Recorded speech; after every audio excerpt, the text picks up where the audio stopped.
In the dead of night, a 911 dispatcher received a call from a little boy who sounded weak. "Hello, can somebody help me? I haven't had a proper meal in 3 days and I'm getting dizzy." The boy spoke weakly.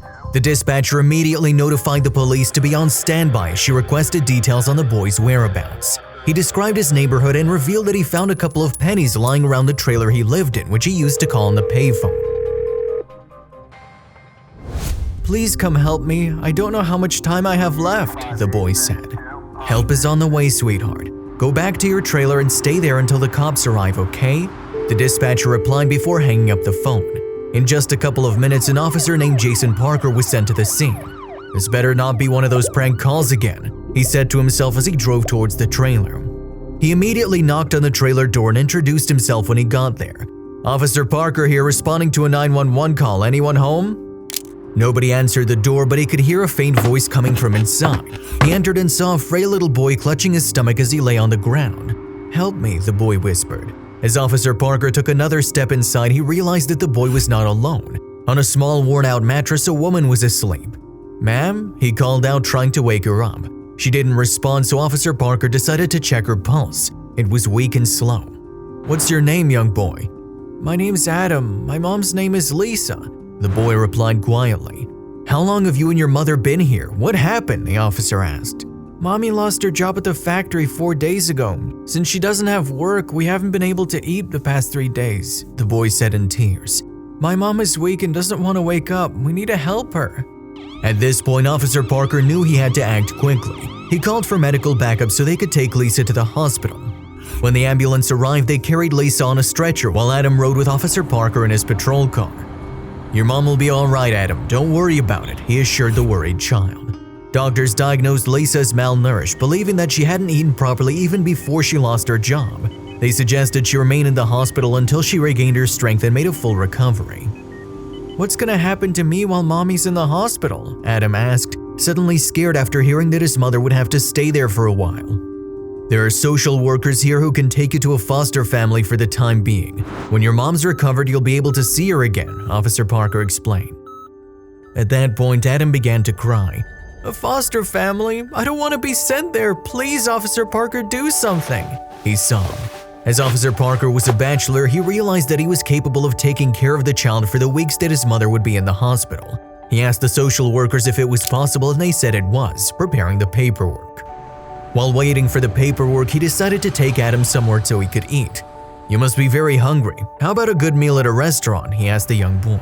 "Thank you, Officer Parker, yes," Adam said, clinging to the officer's arm as if they'd known each other for years. The gesture melted Jason's heart and made him wonder why he hasn't settled down and started his own family. Adam and Officer Parker enjoyed a nice balanced meal of protein, carbs, and vegetables so that Adam could slowly regain his strength and energy. By the time they finished their meal, the little boy was feeling a lot better and was able to talk a lot more. He shared that it had always just been him and his mom living in their trailer after his father abandoned them when he was a baby. While his mom worked at the factory, he often walked to and from school and waited for his mom to come home. Unfortunately, a budget cut caused his mother to lose her job and they had no spare money to buy even the most simple food items. "I'm happy you came to get us, Officer Parker. I was so hungry and I was scared my mommy would die," the boy explained. Officer Parker was heartbroken to hear about Adam's story, and he made a promise to himself that he would help Adam and Lisa as much as he could. When they got back to the hospital, it was revealed that he was approved as Adam's foster father, and he could take him home that night. Adam said goodbye to his mom and promised he'd be back the following day. Jason prepared the spare bedroom in his apartment for Adam to sleep in and told him to sleep as long as he wanted as it was already late. The following morning, Jason prepared food for Adam and his mom, Lisa. He always enjoyed cooking and he was glad to have people to share his dishes with now. Adam woke up a little before lunchtime and was delighted to see that there was food on the table. "Thank you, Officer Parker," he said in delight. "You don't need to call me Officer Parker, just call me Jason," he said with a smile as he put some food on Adam's plate. After Adam finished eating, they headed to the hospital where Lisa was already conscious. "Mom!" Adam exclaimed, running to hug his mom who was in her hospital bed. "Hey, sweetie," Lisa said, stroking Adam's head as he leaned on her stomach.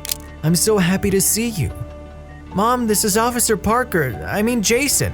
He took care of me after he found us at home. He made you some food too," he said excitedly. Lisa glanced at Jason and smiled. "Thank you so much for your kindness, Jason," she said. "You're welcome, it's no problem. You have a sweet boy," "Don't worry about him, I'll take care of him. Just focus on getting well," Jason told Lisa, who nodded appreciatively. Every day, Jason would care for Adam. He cooked him meals, took him to school in his patrol car, and accompanied him to the hospital when Adam's school and his police work were done for the day. After a couple of weeks, Lisa made a full recovery and was cleared to go home. Adam was saddened that he would no longer be seeing Jason every day, but Jason promised he'd visit. Every time he visited Adam, he got to know Lisa a little more, and the more they talked to each other, the more they started to feel a connection.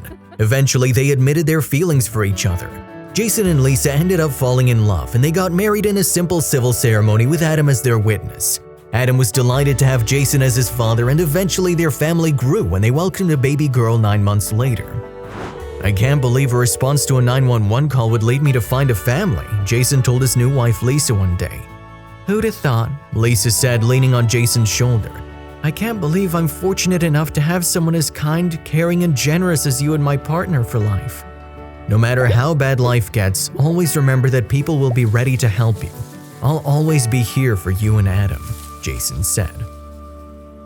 If you liked the video, please give it a thumbs up and consider sharing it with someone who may find it interesting. Thanks for watching, and I'll see you in the next video.